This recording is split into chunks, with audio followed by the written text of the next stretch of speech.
I want to thank you ladies for having the courage to come on today to just share your stories about your experience and how it's impacted you with toxic mothers. Part of my whole platform of transparency and transformation is just really wanting to display how healing it can be when you can come on and be transparent about topics that are difficult to talk about.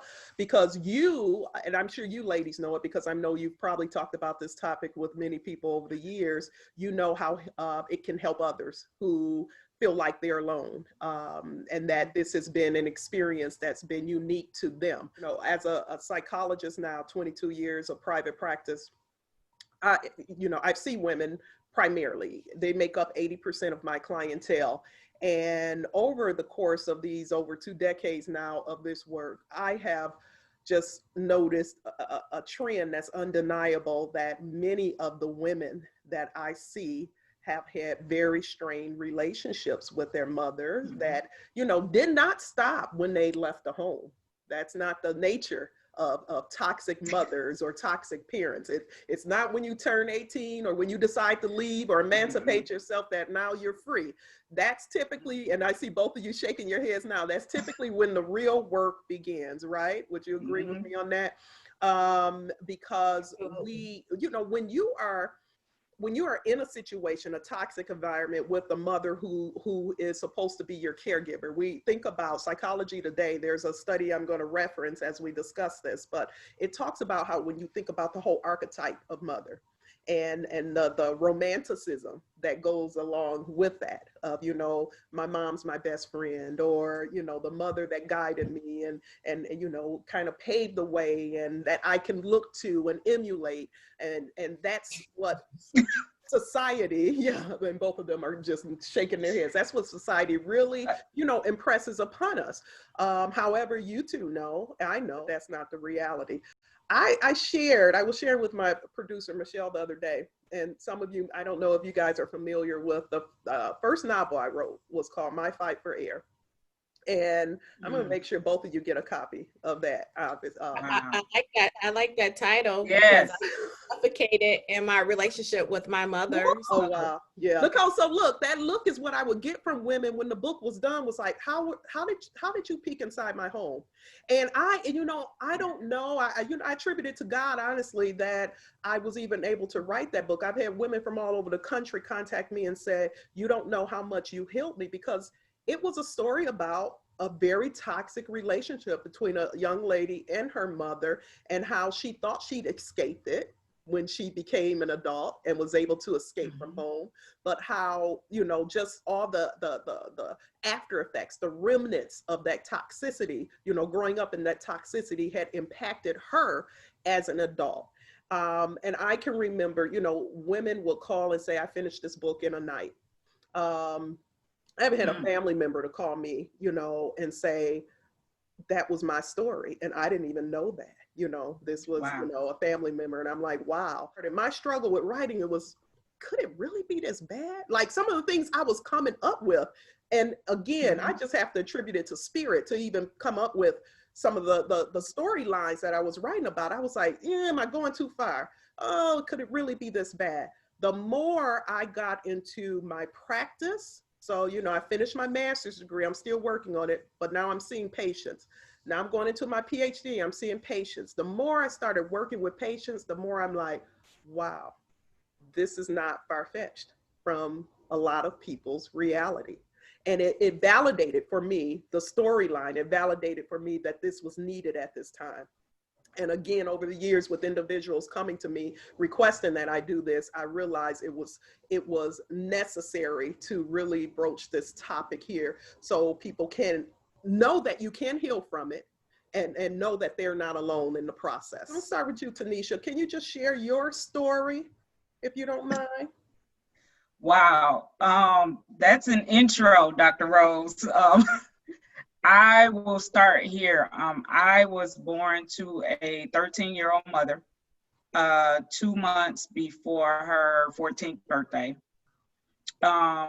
Pretty much raised by my grandmother up until the age of 9 when we fled Chicago because of the level of violence and drugs and stuff that was going on in my family. My mother picked me up and we moved to Detroit. We had family here, but it was like cousins and great aunts and, you know, not like first cousins. All of her sisters and brothers were in Chicago.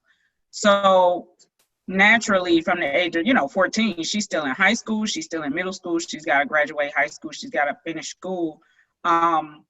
But coming up, there are no memories of me and my mother like before the age of 9. Everything I did, I pretty much did with my grandmother. And so when we moved here, it was like moving with a stranger. And it was like you took me out of my comfort zone, which was with my grandmother, not because she wanted me, but more so out of spite.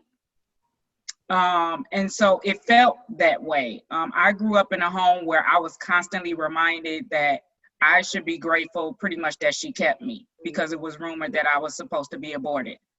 And she had that choice, and rightfully so. I can't tell you if my daughter got pregnant at 13 that I would let her, you know, that's a decision you have to make at 13 years old. But I don't know if my grandmother didn't let her or she was too far along or whatever, but praise God, I'm here. But in her language throughout my life, it came out that she really did not want me. And to this day, I'm 41. It still is, you know, she'll say, I love you now, but it doesn't feel authentic because I was grown before I ever heard the words, I love you. Wow. So in my heart, I don't believe that you love me. I believe you say I love you because those are the words that you think you should say to your daughter. But people ask me, well, you believe she loves you? I don't. I don't. Yeah. I believe I was tolerated. I'm an only child. She never had any other kids. Wow. I may be a product of incest. She just doesn't talk about any of it. So you know, you have no clue who your dad is? It's not. No. So I have 3 different stories. So she told me that she was 13 in a relationship with an older man who was over 18, and that her father and her brothers, she had 5 brothers, that they ran him away to another state and she never heard from him again. Aunts and uncles have told me that she was gang raped pretty much, and there were men coming in and out, and she really doesn't know who my father is. I feel like part of it could be my grandfather is my father, because I know that he abused and molested the children as well. So it's a whole lot of stuff that she just doesn't talk about that I'm really left to assume, Dr. Rose, like she won't talk about it at all. Yeah. How has that impacted just even your identity, you know, this whole half of yourself? And I will get to even the mom, but this whole half of yourself, meaning father, that you don't know. You have 3 different stories that you have, like you said, you have one that you are attaching yourself to more so than the other 2. And is it because of evidence, or is it because of this need to just be able to place yourself somewhere? Because when I ask her about it, Dr. Rose, she gets exceedingly angry. Like, you had a great life. You need to move on. Why do you keep asking me this? I don't want to talk about it. I gave you all the information that you need to know. I mean, just very nasty, very nasty. If you want to go find him, that's on you, but I'm not helping you. Well, I didn't sleep with him. Who am I looking for? You know? So just her whole countenance when I even bring it up is, no. It's like she wanted to move to Detroit to create a whole new world outside of whatever happened in Chicago. And we're gonna come back. I want to get Nicole's story, and then I'm just gonna start asking questions. Okay? Yeah. So thanks for that, Tanisha. Thanks for that, Nicole. You just heard Tanisha share her story. I want you to kind of just give us some background on, you know, your story and why you reached out when I put out this call for you just wanting women who would be willing to come in and talk about their toxic relationships with their mother. Just give us some background on, you know, your story and why you reached out when I put out this call for you just wanting women who would be willing to come in and talk about their toxic relationships with their mother. Well, there's a magnitude of reasons. Well, for one, especially in the Black community, we don't really talk about the toxicity of our mother and daughter relationship, right? I remember hearing, I think Pastor T.D. Jakes or someone say before, mothers and their firstborn daughter has such a toxic relationship a lot of times in the Black community or just daughters, period. And I always wonder why that is. So my experience with my mother is we don't get along. We can't get along. We probably will never get along. One, she's narcissistic.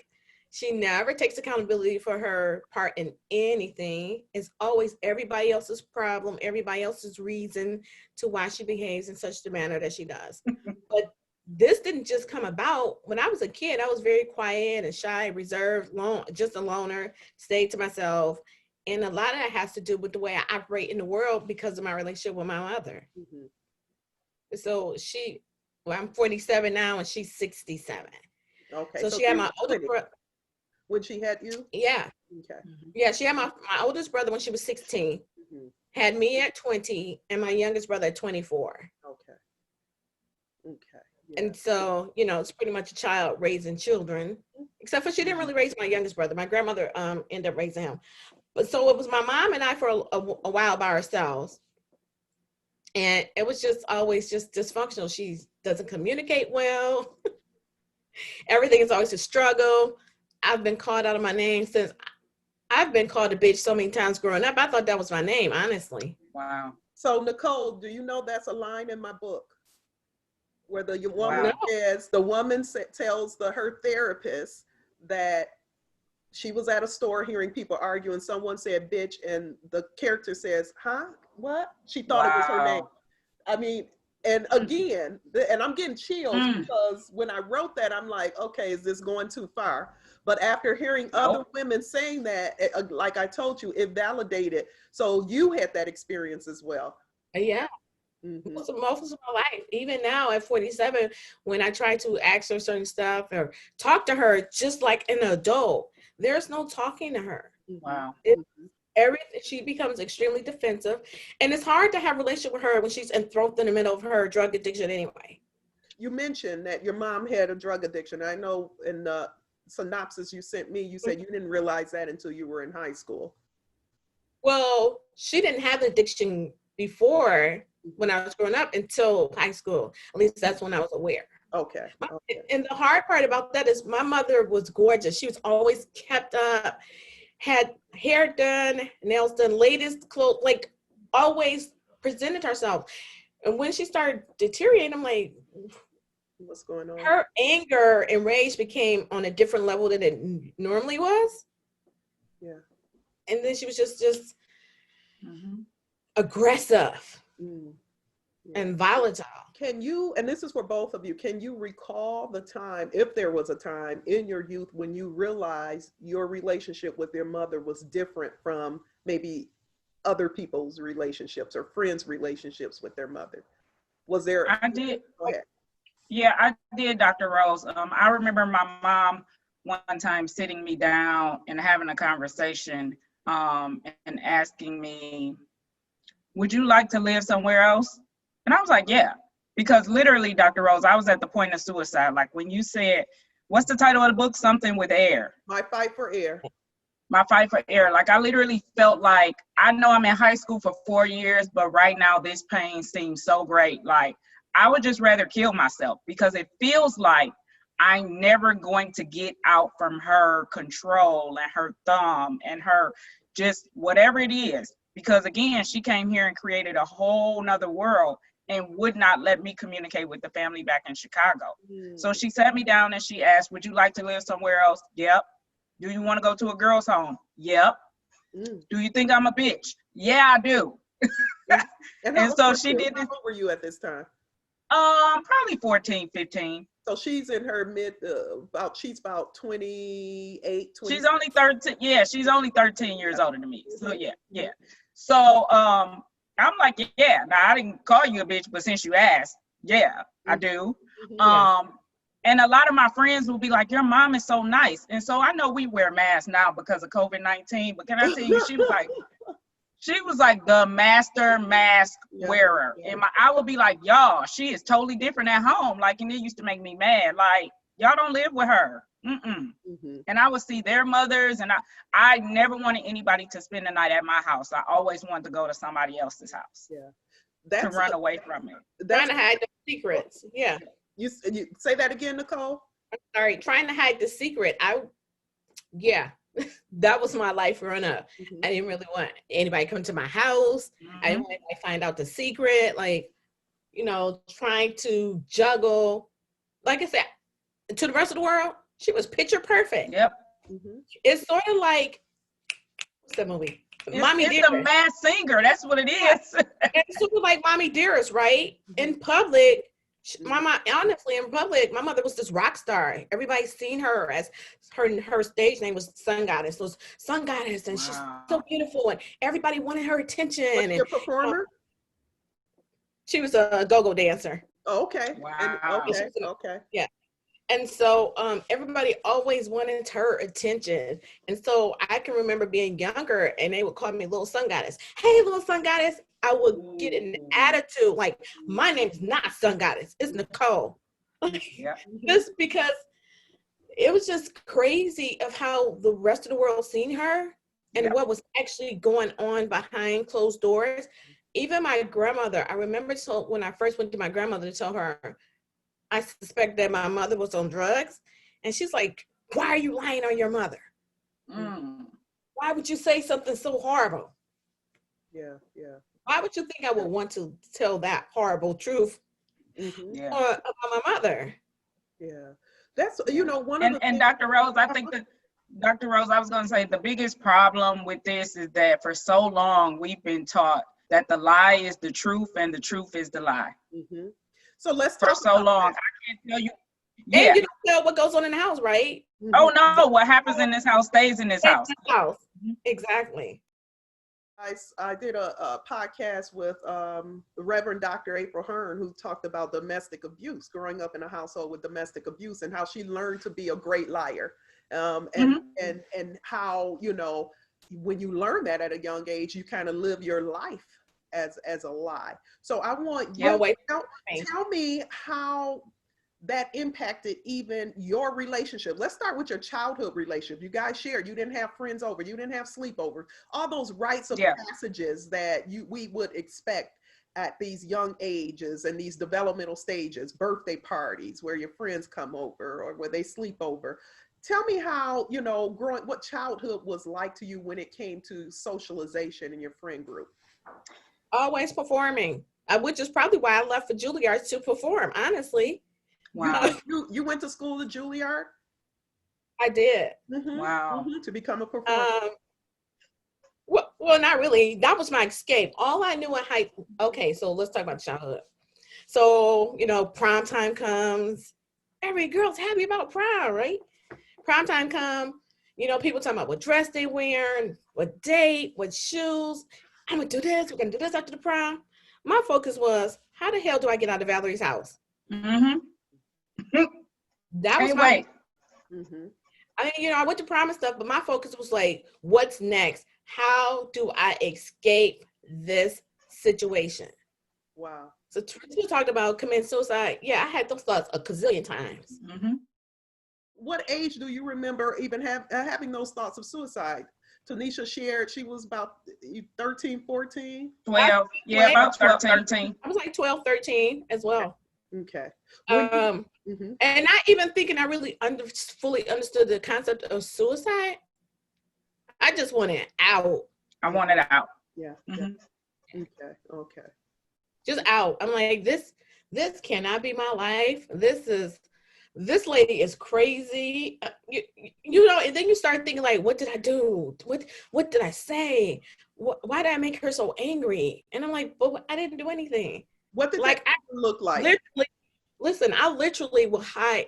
I am not exaggerating. I will hide underneath my bed just so I can escape. And escape, was it the emotion? What did the anger look like? Was it physical? Was it emotional? Was it both? Was it?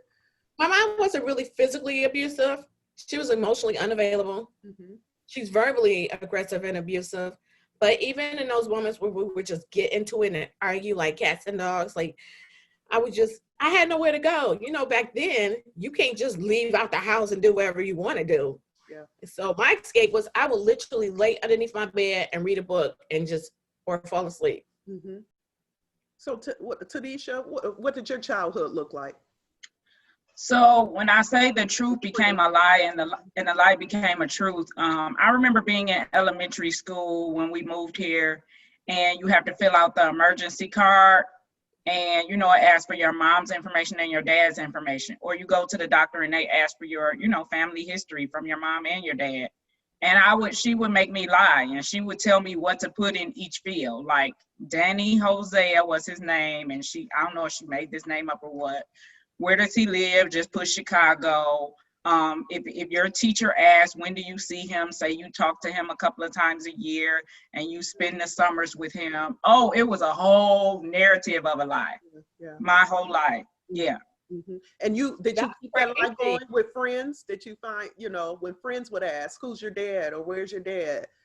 I did. I had that same lie because if anybody knew that I didn't know who my father was, that wasn't a reflection on me. That was a bad reflection on her. Mm-hmm. And she would get highly upset. So when I wrote about it in my book, When the Smoke Clears, she had a fit and didn't talk to me for 3 months and threatened to sue me over the book. Oh, wow. Oh, you went through that? So talk about that. And I'm going to talk about that, Tenita. So you wrote a book about your relationship with your mom. Talk about it.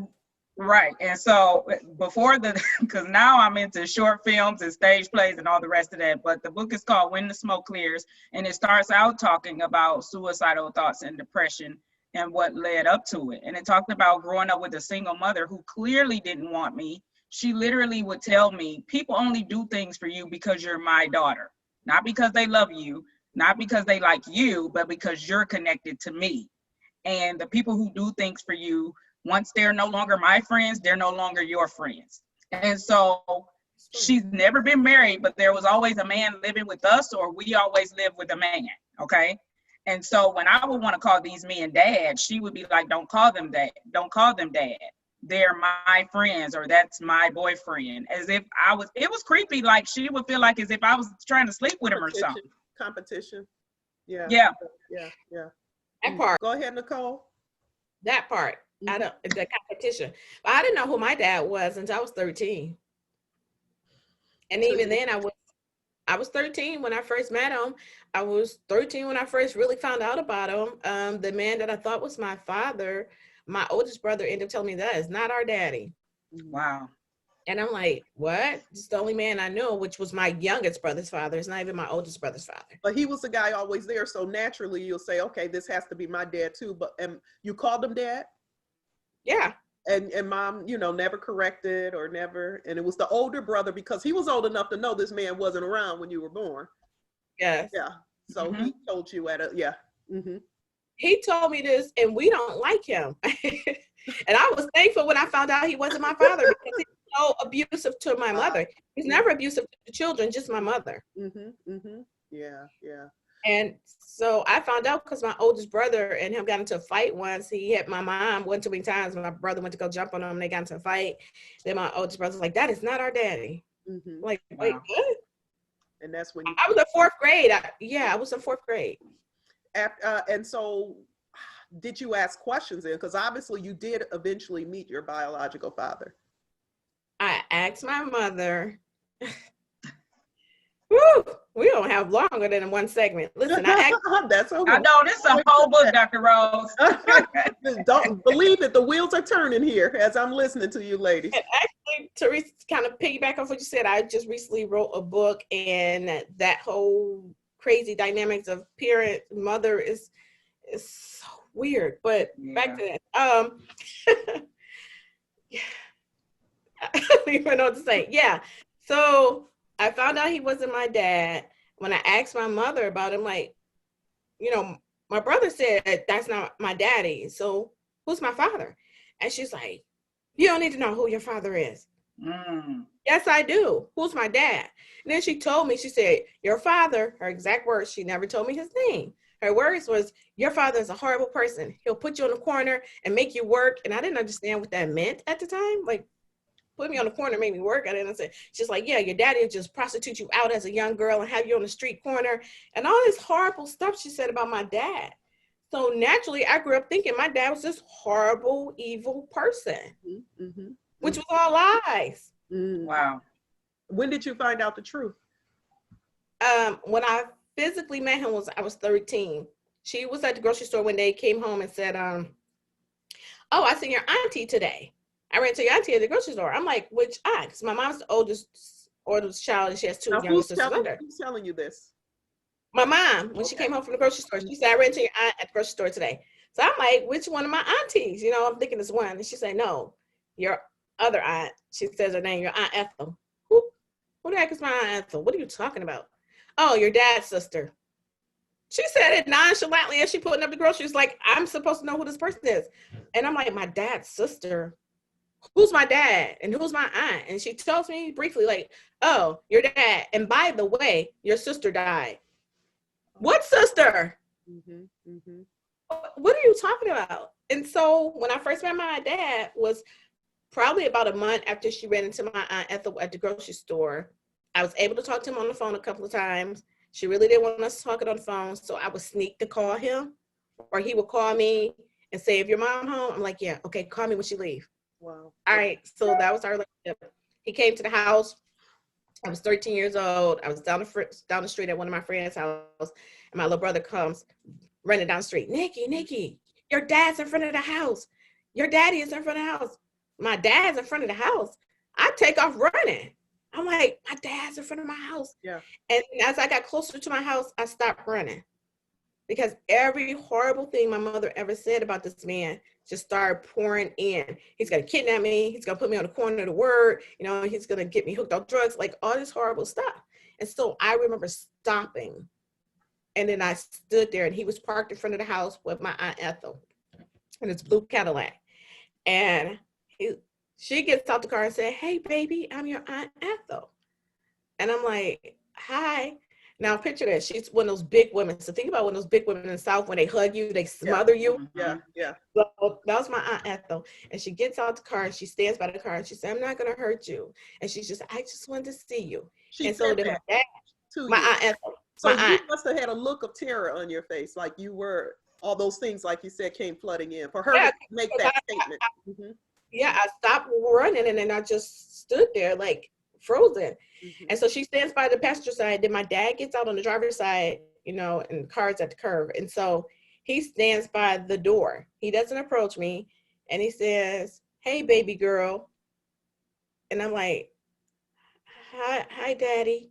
And the next word come out is, what are you doing here? What are you doing here? You're going to get me in trouble. You can't be here. My mom's going to be mad. You're going to get me in trouble. You got to go. And he's like, I just wanted to see you. He's like, okay. He's like, just calm down. And he never came and approached me. He just stood in the street and just looked at me. He gave my aunt some money to give me. She slowly came up to me. You know, you like slowly walk up to a dog when you're not sure if it's going to bite you. She kind of approached me like that and said, here, baby, this for you. She gave me a hug and I was still just frozen. And then, you know, they left. That's the first time I seen them. Yeah. Wow. Terrified. Did you maintain a relationship with your dad? I snuck and we would talk on the phone. Like, we didn't have a relationship until I was 18. And when I was 18, I said, she can't tell me I can't have a relationship with my dad. That's my dad, you know, like that's my father. So you can't tell me. And so we really tried to establish a relationship. And even then she would intercede. My dad was sending me money. I didn't even know. One day we were on the phone and he had said, are you getting your checks? What checks? What are you talking about? So my dad used to work for Chrysler, actually the one on Jefferson at JNAP. And so he was getting disability and Social Security because he got hurt on the job. And so I had apparently money coming, but you know, I was underage. Yeah. Right. Yeah. So it was, coming to my mom. I didn't know. Now my dad said, be on the lookout. I remember getting the mail, because you know, when you're a kid, you pick up the mail. I remember seeing a check for $75,000. I said, Daddy, I don't know. I think so. I see a check for $75,000. My dad's like, that's your money. Get your money from your mother. Don't let her get that money. So I asked my mother about it. And you know, then you can't really question your parents. I said, my dad said, you know, he's sending me money or whatever. She's like, your daddy is an effing lie. And he's a liar. That letter said, as if I'm stupid, that letter said, you'll be getting some money. Not that you got money. That check was for $75,000. I'm not stupid. And do you know how much I got out of that check? What? $50 to go get my hair done. Wow. I want to move on to your relationships with other women. How has your relationship with your mother impacted you as you started to develop adult relationships and even teenage relationships with other women? One of the things that we find with individuals who were raised with toxic mothers is that a lot of difficulty establishing even friendships, platonic friendships with other women because of the dynamics that went on, you know, in those formative years for you. So there can be a lot of suspiciousness or competition, or, you know, like you said, secretiveness, you know, the unwillingness when you, by definition, friendships, these type of relationships, it requires us to be transparent.